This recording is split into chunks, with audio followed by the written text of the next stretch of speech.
Assalamualaikum warahmatullahi wabarakatuh. Berjumpa kembali dengan saya di channel Bayan Hidayah. Kali ini saya akan membacakan hadis tentang keutamaan menginfakkan harta, kitab Fadilah Sedekah. Hadis ke-8 yang berbunyi, Bismillahirrahmanirrahim. An Abi Hurairah qala Rasulullah mana qasad sadaqatu min mali wa ma zadallahu abdan bi ahwi illa izza wa ma tawadaha ahadu lillahi illa rafahu. Dari Abu Hurairah, Rasulullah Shallallahu Alaihi Wasallam bersabda, sedekah itu tidak akan mengurangi harta. Allah Subhanahu Wa Taala akan menambah kemuliaan kepada hambanya yang pemaaf, dan bagi hamba yang tawadu, karena Allah Subhanahu Wa Taala akan mengangkat derajatnya. Keterangan dalam hadis ini terkandung 3 masalah, yakni 1. Secara lahiriah, bersedekah itu akan mengurangi harta seseorang, akan tetapi pada hakikatnya hartanya tidak akan berkurang. Bahkan sebagai gantinya, orang yang bersedekah pasti akan mendapatkan ganti yang lebih baik di akhirat, sebagaimana telah diketahui dari ayat-ayat terdahulu.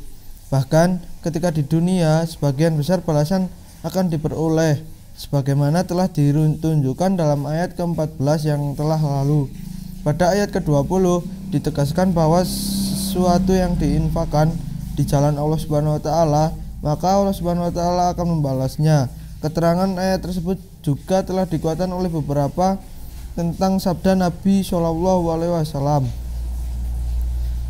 bahwa setiap hari 2 malaikat berdoa, ya Allah, berikanlah balasan kepada orang yang membelanjakan hartanya dan binasakan orang yang menahannya. Abu Kabsyah berkata bahwa Nabi Shallallahu Alaihi Wasallam bersabda, saya bersumpah atas 3 masalah, kemudian saya beritahukan suatu masalah yang khusus kepada kalian, jagalah baik-baik. Ketika masalah tersebut adalah: pertama, harta seseorang tidak akan berkurang karena bersedekah. Kedua, barang siapa dizalimi namun bersabar, maka kesabarannya itu Allah Subhanahu Wa Taala akan menambah kemuliaannya.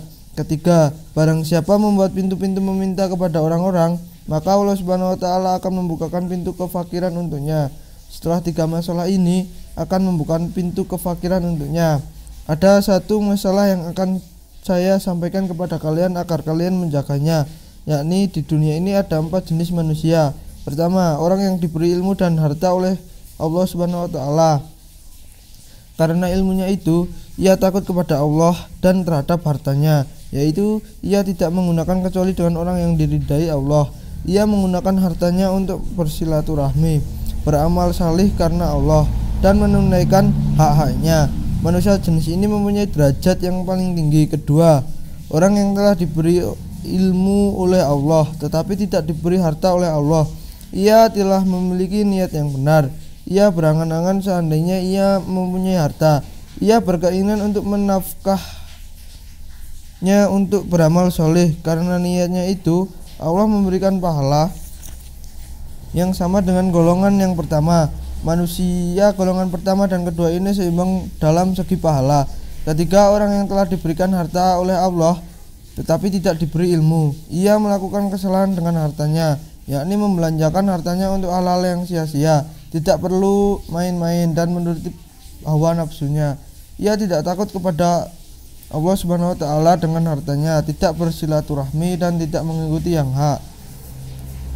Orang yang demikian ini pada hari kiamat akan mendapatkan tempat yang paling buruk. Keempat, orang yang tidak diberi ilmu dan harta oleh Allah. Ia berangan-angan apabila dirinya mempunyai harta, maka ia menggunakannya seperti si fulan. Orang ketiga, orang ini mendapatkan dosa karena niatnya. Orang seperti ini bernasib sama dengan orang golongan kerja. Miqsad diriwayatkan oleh Imam Tirmizi. Ia mengatakan bahwa hadis ini sahih. Ibnu Abbas berkata bahwa Nabi Shallallahu Alaihi Wasallam bersabda, harta tidak berkurang dengan bersedekah, dan apabila seseorang mengulurkan tangannya untuk bersedekah, maka sebelum harta tersebut sampai ke tangan orang fakir, harta tersebut sudah sampai di genggaman kudrat Allah yang Maha Suci, yakni sudah diterima oleh Allah Subhanahu wa taala.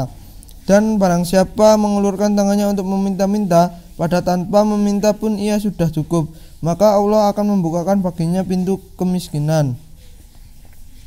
Qais bin Sila al-Ansyari berkata bahwa saudara-saudaranya telah mengadu kepada Nabi tentang dirinya yang banyak berbuat mubazir dan menggunakan hartanya dengan bolos. Maka ia berkata, "Ya Rasulullah, saya menggunakan bagian dari kebun saya dan menginfakkan di jalan Allah, serta menjamu orang yang mengunjungi saya." Lalu Rasulullah menepukkan tangan beliau ke dada Qais bin Sila al-Ansyari sambil bersabda hingga 3 kali, "Belanjakanlah hartamu, maka Allah akan membelanjaimu."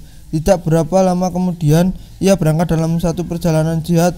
Ia telah memiliki kendaraan sendiri, dan dialah orang yang mempunyai kekayaan yang paling banyak dibandingkan orang lain di kalangan kaumnya.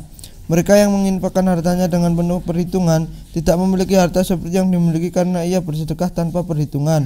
Jabir berkata bahwa Nabi SAW bersabda dalam khutbahnya, "Wahai manusia, bertobatlah kepada Allah sebelum kamu meninggal dunia, dan bersegeralah kamu kepada amal kebaikan sebelum kamu sibuk dalam pekerjaanmu masing-masing, dan kuatkanlah hubunganmu dengan Allah Subhanahu wa taala dengan memperbanyak zikir, perbanyaklah sedekah, baik dengan terang-terangan maupun dengan diam-diam, agar kamu diberi rezeki oleh Allah, ditolong dan kerugianmu akan diganti." Dalam sebuah hadis Rasulullah SAW bersabda, "Mintalah pertolongan rezeki melalui sedekah." Sebuah hadis menyebutkan bahwa sedekah akan memperbanyak harta. Dan dalam hadis yang lain disebutkan, "Dan turunkanlah rezeki kalian dengan bersedekah." Abdurrahman bin Auf berkata bahwa Nabi SAW bersabda, "Demi zat yang jiwaku ada di tangannya, aku bersumpah dengan 3 perkara. Pertama, dengan bersedekah hartanya seseorang tidak akan berkurang. Kedua, hamba Allah Subhanahu wa taala yang dizalimi tetapi bersabar untuk memaafkannya, maka pada hari kiamat Allah Subhanahu wa taala akan menambah kemuliaannya. Ketiga, tidak seseorang hamba membuka pintu untuk meminta-minta kecuali Allah Subhanahu wa taala akan membukakan pintu kefakiran baginya." Abu Salamah juga meriwayatkan bahwa Nabi SAW bersabda, "Sedekah itu tidak mengurangi harta, maka bersedekahlah." Secara lahiriah, yang dimaksud tidak berkurang adalah bahwa Allah Subhanahu wa taala akan memberi ganti yang lebih baik dengan sangat cepat. Habib Ajmirah adalah seorang syekh yang sangat terkenal. Pada suatu ketika, istrinya telah menyiapkan tepung gandum untuk membuat adonan roti. Ia pergi ke rumah orang lain untuk meminta api. Ketika ia meminta api, datanglah seorang pengemis. Kemudian Habib Ajmi memberikan tepung tersebut kepada pengemis. Setelah istrinya pulang hendak membuat roti, betapa terkejutnya ketika tepung yang telah disiapkan sudah tidak ada. Istri Habib Ajmi bertanya kepada suaminya, dan suaminya menjawab, "Tepung itu telah saya sedekahkan." Mendengar jawaban tersebut, ia berkata, "Subhanallah, engkau tidak tahu bahwa hanya tepung itu yang ada untuk hari ini di rumah kita. Sekarang apa makanan untuk kita? Kita juga memerlukan makanan." Sebelum ia menyelesaikan ucapannya, tiba-tiba datanglah seorang dengan membawa 1 mangkuk besar yang penuh berisi roti dan daging. Habib Ajmi berkata, "Lihatlah, begitu cepat tepung berubah menjadi roti. Lauknya pun ada sebagai tambahan." Kejadian seperti itu juga sering kita alami, tetapi karena tidak adanya hubungan antara kita dengan Allah, kita menganggapnya sebagai perkara yang terjadi secara kebetulan. Padahal itu kita dapatkan karena kita menginfakkan harta di jalan Allah Subhanahu wa taala. Demikian isi ayat 8 hadis tentang keutamaan menginfakkan harta, kitab Fadilah Sedekah. Semoga bermanfaat. Jangan lupa like, komen, dan subscribe. Wassalamualaikum warahmatullahi wabarakatuh.